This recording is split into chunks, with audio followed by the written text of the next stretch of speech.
ভেরিকোসিলের কষ্ট ছিল মনে জমা ভয়, সফল চিকিৎসায় ফিরেছে স্বপ্নময় জয়। My dear friends, today I want to discuss about another successful case about varicocele. আমরা এখানে দেখতে পারতেছি যে একটা লোক, সে কিশোরগঞ্জে তার বাড়ি, ভেরিকোসিল সমস্যায় সে ভুগতেছিল। আজকে আমরা তার মুখে শুনবো, এবং সে এখন প্রবাসে আছে। সে একজন প্রবাসী, সে সৌদি আরব প্রবাসী, আপনারা দেখতে পারতেছেন। এখন আল্লাহর রহমতে সে তার ব্যথা বলেন বা কোনো কিছু সে খেয়াল করতে পারতেছে না, এবং খুবই সে ভালো আছে। আসুন আমরা তার মুখে জবানবন্দি শুনি এখন তার এখন কি অবস্থা। মানুষ বলে ভেরিকোসিল নাকি ভালো হয় না, আজকে তাদের দিকে আঙ্গুল দেখিয়ে বলে দিতে চাই যে যদি সঠিক ক্লাসিক্যাল চিকিৎসা নিতে পারে তাহলে অবশ্যই আলহামদুলিল্লাহ এই ভেরিকোসিল ভালো হবে। আসসালামু আলাইকুম ভাই।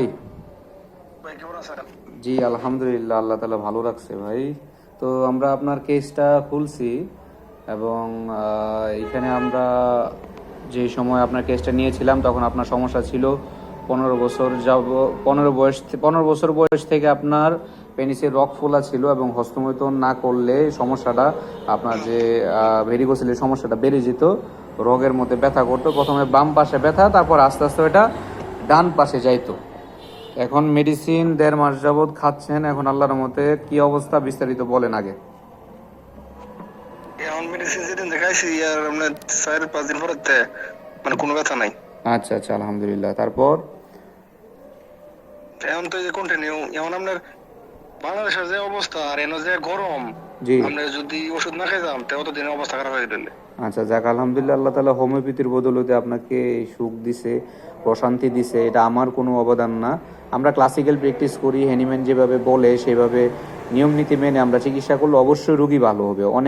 প্রচুর ভেরিকোসিল রোগীরা আছে যারা কষ্ট করতেছে, হ্যাঁ, সমাধান পাইতেছে না। তাদের উদ্দেশ্যে আপনি কি বলবেন? না তারা তো, আমিও তো ভাই অনেক জায়গাতে করছে, কিন্তু কোন জায়গাতে এটা ফয়সালা হয়েছে না। আল্লাহ আপনার মাধ্যমে আছে ভাই, দোয়া করি বুঝছেন।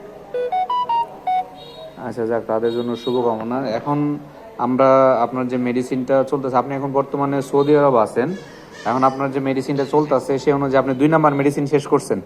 আপনারা দেখতে পারছেন, আলহামদুলিল্লাহ, আল্লাহ তাআলার কাছে শুকরিয়া, রোগীটা খুব উপকার পেয়েছে। তো আপনারা যারা এইসব চিকিৎসা নিতে চাচ্ছেন আমাদের সাথে যোগাযোগ করবেন, অবশ্যই প্রকৃত হোমিওপ্যাথি ডাক্তার যারা তাদের সাথে যোগাযোগ করবেন। সিঙ্গেল রেমেডি প্রেসক্রিপশন করে যারা হ্যানিম্যান নিয়ম নীতি মেনে চলে তাদের কাছে যাবেন, অবশ্যই আপনারা ভালো হবেন ইনশাল্লাহ। আমরা তাকে মেডিসিন সিলেকশন করছিলাম, ফসফরাস 10 mg দিয়েছিলাম, আলহামদুলিল্লাহ এতেই সে খুব ভালো আছে।